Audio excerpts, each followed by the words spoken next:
His Ukraine invasion, everyone thought that Russia would win easily. The steamroller was coming and Ukraine was right in its path. But over 4 years later, everyone is looking a little stupid. Russia isn't winning. If anything, Putin has already lost the war, and it's all thanks to two things that have destroyed Russia's chances. Ukraine's strategy is one of them. It has done something unprecedented, especially through 2025 and into 2026, that has changed the game. But there's something else. Something that caused Putin to lose long before he even started his war. A bombshell has been dropped, and it reveals why Putin has failed so badly in Ukraine. But before we explore that bombshell, here's where the war stands right now and how Ukraine created this situation to discuss. Right now, all of the momentum in Putin's war is in Ukraine's favor. A quick look at the situation on the ground reveals that. Despite launching a massive spring offensive that was supposed to cripple the Donbass and put Russia in a position where it could ask for whatever it wanted at the negotiating table, Ukraine is the nation that is gaining ground. The Institute for the Study of War reveals that May saw Russia steal about 40 square kilometers away from Ukraine, which is already a pitiful return for what is supposed to be a war-ending offensive. But it's made even worse for Russia by the fact that Ukraine liberated 280 square kilometers of its territory during the same month. Something similar happened in April, when Russia took 28 square kilometers but lost 116. We're seeing a turnaround in real time in 2026, but the reality is that Russia hasn't been doing well from the first few weeks of its campaign. Here's a little perspective.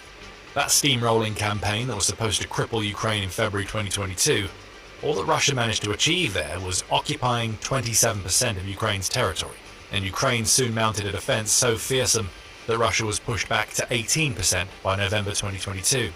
It's almost as though Putin was misinformed about how easy Ukraine would be to defeat. How curious. Since November 2022, Russia has spent almost 4 brutal years claiming just another 1.5% of Ukraine, shedding enormous amounts of blood in the process. Ukraine's Ministry of Finance says that Russia has suffered over 1.38 million casualties so far. Putin's thirst for Ukraine and the sacrifices he has forced onto Russia are combining with a low birth rate and higher mortality to the point where it's estimated that Russia's population will shrink by about 300,000 people annually up to 2050, geographical reports. And all of this is to gain territory equivalent to Los Angeles County since November 2022. Something doesn't add up. How has Russia failed so badly when it still has a clear manpower advantage and enough military hardware that Ukraine shouldn't even be able to get out of the blocks? The answer comes down to two things: Ukraine's genius strategy and a bombshell that reveals that Putin has no idea what's really happening and hasn't from the very start of the war. We'll start with the strategy. Since 2025, Ukraine has changed the way that it fights against Russia. In the early years of the war, Ukraine tried to match and overcome Russia on the ground. When Ukraine wanted to liberate territory, it did so by launching ground offensives, as we saw in the summer of 2023, when Ukraine launched a massive counter-offensive that ultimately failed to achieve its goals. That approach played right into Putin's hands, even though Russia was failing to make much progress of its own. He wanted Ukraine to destroy its own military by smashing it against the much larger Russian army. Sure, a lot of Russians would die, but so would plenty of Ukrainians, leading to Russia coming out on top in an attritional war. So Ukraine changed tack.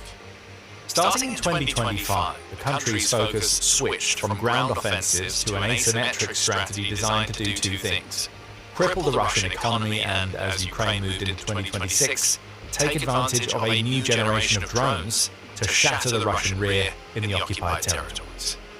On the economic front, long-range strikes that penetrate deeper into Russia than Putin could have ever anticipated have been playing a huge role in ruining Russia's economy. These kinetic sanctions, which go hand in hand with the 26,655 traditional sanctions that Ukraine and its allies have levied against Russia, are doing enormous economic damage. And 2025 was the year when Ukraine committed fully to this strategy. The Economist has the numbers. It says that Ukraine launched 335 strikes that were at least 100 kilometers away from its borders between 2022 and the end of 2024. In 2025, that number rocketed up to 658, almost doubling in 1 year what Ukraine had achieved during the previous 3. And in 2026, assuming that Ukraine maintains its current pace, it will have executed well over 800 deep strikes against Russia, many of which target the oil and gas facilities that Russia relies on to keep money flowing into Putin's war machine. And that is the key. Cut the energy lifeline and Russia's entire economy struggles as a result. The impact of this aspect of Ukraine's asymmetric strategy, particularly in 2026, has been pronounced. On May 12th, the Moscow Times reported that Russia had been forced to cut its forecast for gross domestic product, or GDP, growth from 1.3% down to 0.4%. Ukraine's strikes rack the country's energy sector. Russia's economy also contracted by 0.3% during the first quarter of 2023, which was a sharp turnaround from the growth that the transformation into a wartime economy had delivered to Russia during the early years of the war. Ukraine can take credit for many of Russia's economic woes, and some are already predicting that Russia has entered the end game in terms of what its economy can do to recover. The Kiel Institute is among them. In a June 11th piece, it said that Russia's wartime economy has reached its limit, as the assets in Russia's liquid sovereign wealth fund have dropped to just 1.8% of GDP in April from 6.5% at the beginning of the invasion. Oil and gas revenues also fell off a cliff during the first quarter of 2026, declining by 45% year on year.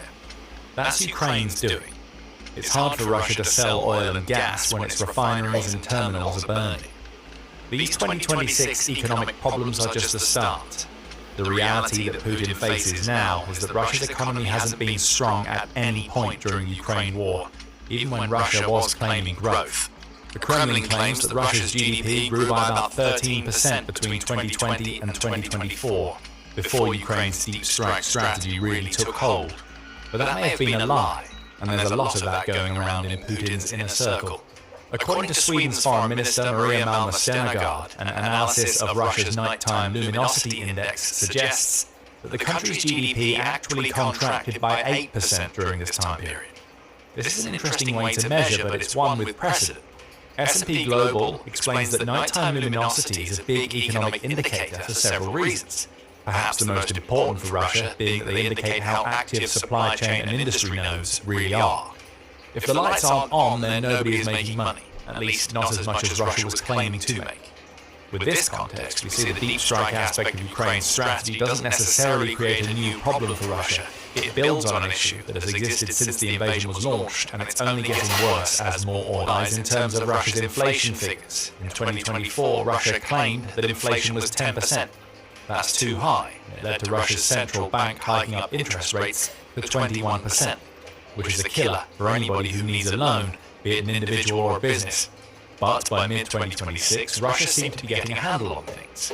Inflation was down to 5.2%, the Kremlin claimed. However, Swedish military intelligence says otherwise, claiming that Russian inflation is closer to 15%, which makes Russia's already weakened capacity for military spending even weaker than it has already become. And not even the closure of the Strait of Hormuz that resulted from Operation Epic Fury has done much to help Russia here. Oil prices may have risen, but Ukraine's deep strike campaign has expanded to the point where it's able to hit the terminals Russia uses to export its oil, often multiple times to shut them down completely.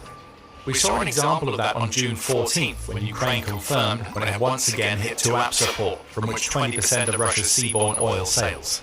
We see all of Russia's economic pain. Ukraine switching to an asymmetric strategy with a heavy emphasis on deep strikes has created so many of the economic challenges that Russia now faces. And if not creating, then Ukraine's long-range drones accentuate problems that already exist. The logic is clear and very simple to follow. Hurt Russia's economy and you cripple its war machine. But that's not all that ingenious strategy boils down to. As Russia itself deals with constant aerial bombardments, Ukraine has been executing the second part of its strategy, which focuses on the occupied territories. Combined, these two tactics are what will lead to Russia losing the war. And remember, there's still the bombshell that put Putin on the back foot from the start. That bombshell changes everything that we thought we knew about the Ukraine war. Before we dig deeper into all of that, this is a reminder that you're watching the military show. If you're getting valuable insight from the channel, hit subscribe so you never miss it. I told you that Ukraine has moved away from launching large ground campaigns against Russia's forces. However, we also told you that Ukraine has come out ahead in April and May when it comes to territory gain. How is that happening if Ukraine isn't sacrificing large numbers of soldiers to retake that territory? Two words: mid-range strikes. Throughout 2026, Ukraine has accompanied its intensified deep strike campaign inside Russia with a mid-range strike campaign made possible by the emergence of a new generation of drones that allow Ukraine to hit the Russian rear in occupied territories. Ukraine has spent much of the year using these drones to strike Russian targets in the range of around 50 to 200 kilometers, with May alone seeing Ukraine carry out almost 2,000 such strikes, per President Volodymyr Zelensky. This campaign cripples command posts, air defenses and troop gatherings behind the lines, and under the logistics lockdown program, which Ukraine officially announced at the end of May, and builds on this mid-range strike campaign, Ukraine has also been taking out record numbers of Russian supply vehicles and fuel trucks, all of which travel throughout the occupied territories to provide logistical support to soldiers on the front. In May alone, Ukraine's defense forces took out 8,612 Russian vehicles and fuel tanks, on top of its other mid-range strikes. Highways, particularly those feeding into Crimea, are under constant attack, and all of this adds up to a horror situation for Russia. Supplies aren't getting to where they need to be, and that's creating opportunities for Ukraine to launch targeted counterattacks. Rather than the large ground assaults which typified the early years of the war, Ukraine now weakens Russia in the rear before launching flash operations on the ground, which take out the increasingly isolated groups of Russian soldiers that are trying to hold the territory they've stolen. Couple that with Ukraine's lethal defenses, and you get things like 2 consecutive months of Ukraine holding a net territory gain over Russia. Range is everything Ukraine's strategy against Russia, and it's the one thing that Putin never expected Ukraine to have. Ukraine's long-range strikes penetrate 2.5 times deeper in 2026 than they did in 2022, according to Ukraine's Ministry of Defense in April. That amounts to being able to hit Russian targets consistently at distances up to 1,750 kilometers. That's huge. It's why Russia is losing so much ground and being embarrassed so heavily on the front. Plus, these strikes aren't all that Ukraine is doing. Russian soldiers still need to be eliminated on the front, and that's what Ukraine's FPV drone-infested kill zones are for. Short-range reconnaissance and strike drones constantly patrol up to 30 kilometers beyond the front lines, on the hunt for Russian soldiers and equipment that are trying to reach the front to launch assaults. It's a recipe for disaster. Take one dash of ruining the Russian economy, add a pinch of mid-range strikes destroying the rear, and combine it with a hefty dose of FPV drone attacks against soldiers on and around the front, and you get a war that Putin is losing. But we said that Putin had lost the war from the start. What we're seeing in 2026 is the culmination of a year-long Ukrainian strategy. But there's still the little matter of the bombshell we mentioned to address. And that bombshell shows us that Russia's president had lost the war from the start because he had no idea what he was stepping into. We won't keep you waiting any longer. Putin has been lied to for years about almost everything that has anything to do with Russia. It always seemed strange that Putin managed to massively underestimate Ukraine when he launched his invasion. The strength of Ukraine's immediate defense seemed to catch Russia off guard, leading US and European officials to suggest that Putin had been misled about the true strength of Ukraine's military from the start. Those officials didn't know how right they were. On June 15th, United 24 Media and the Moscow Times revealed that Putin lives in an alternative version of reality that is being fed to him by Russian state television. That's according to former Russian propagandist Dmitry Skorobutov's, who claims that Russia's state-owned television stations have been delivering separate off-air news broadcasts that are tailor-made to put a smile on Putin's face since 2011. These broadcasts aren't even what the Russian people see. They are made solely so that Putin sees the good news, whether it exists or not, and completely avoids the bad news that will perhaps give him some idea of how things are really going with his Ukraine invasion. How does Skorobutov know all of this? He's the former editor-in-chief of the Vesti program on Rossiya 1, so he was directly responsible for pumping what we can unironically call fake news into Putin's eyes and ears. It worked like this, Skorobutov says of a project that was codenamed The Main Viewer. Let's say a regular Vesti episode aired at 8 p.m, after which the production crew stayed. We were given instructions on what news to keep in that broadcast, what to add, where to embellish things, and what to remove, so that Putin would later be shown the ideal picture of beautiful Russia today. In other words, that he is such a good president. Putin has been isolated from reality in this way for years, the former propagandist says. And suddenly so much of the Ukraine war makes sense. Assuming this program is still in place, it means that Putin hasn't been seeing any news of Russia's failures in Ukraine, or anything that could upset him, since long before the war began. And it seems the falsification goes beyond special news programs created for Putin. On May 29th, the New Voice of Ukraine reported that Putin's military commanders are giving Russia's leader false maps that inflate Russia's gains to hide the fact that Russia's offensive has not only slowed, but is actively losing ground. Putin's unwanted confidence about the dominance of Russia is cast into a very different light now. Those demands for the fall of the Donbass by September may not come from arrogance, but from genuinely having no idea how badly Russia is doing in that region right now. When Putin declared that Russia had captured Pokrovsk and Vovchansk at the end of 2025, despite neither city having fallen, he may have been told by commanders that Russia's soldiers had succeeded. Heck, on June 13th, Putin claimed that Russian soldiers can't raise their heads due to Ukraine's drones, as though that was some sort of revelation rather than a reality that existed for years. Is this information that has managed to slip through the carefully woven net of lies around Putin, resulting in him only just figuring out that drones might just be a problem in Ukraine?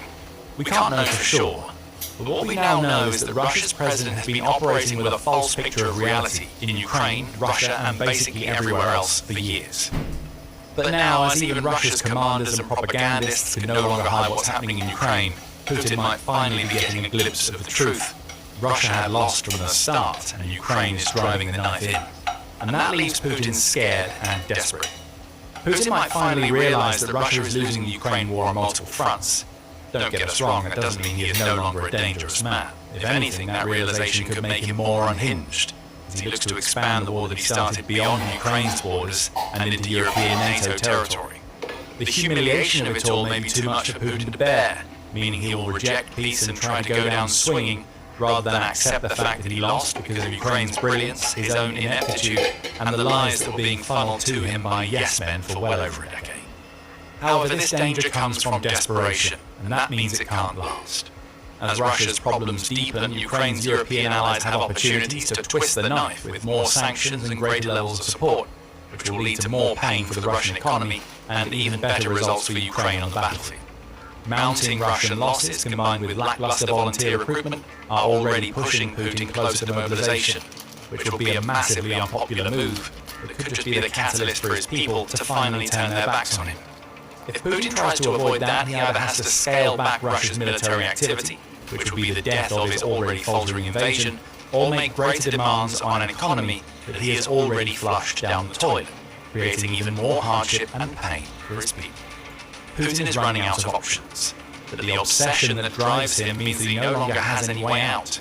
Putin needs Ukraine now more than ever. He promised Russia would claim Ukraine in days. He was wrong. For over 4 years, Russia has been humiliated and beaten down for the world to see. And now Ukraine has the perfect strategy for taking Russia down for good. The steamroller has been turned around. Now it's Putin and Russia that are in the steamroller's path and waiting to be crushed. And outside of negotiating a peace agreement that fails to give Russia anything that Putin promised, Russia's president has no way to escape from a war that he lost without realizing from the moment he launched his invasion. As for Ukraine, it keeps ramping up its strategy, making Russia more desperate than ever before.